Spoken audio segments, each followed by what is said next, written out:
I grew up in Australia, and one of the common things you will hear Australians saying when they see somebody is asking, "How's it going, mate?" and asking, "How are you?" And I kind of got into the habit of doing that myself. And when I'd see someone, I'd go, "How you doing?" or "How's it going?"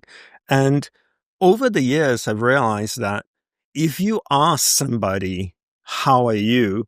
then they might tell you how they're doing. And if that person you're asking is not an uplifting person and they are dumping their emotions onto you, then you've literally given them permission to do so because you asked them, "How are you?" If you don't want to know, don't ask.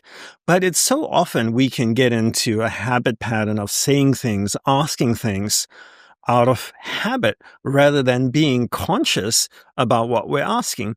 So maybe when you meet somebody now, instead of saying, "How are you?" to a stranger, you could say, "Good morning, good afternoon, good evening.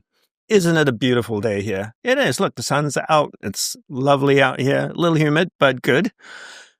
But you don't have to ask, "How are you?" I've noticed this all over the world. When people often, when they greet each other, they greet each other with, "How are you?" And most often they do that out of habit.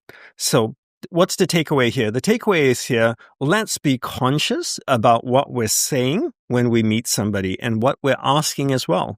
So if we ask, "How are you?"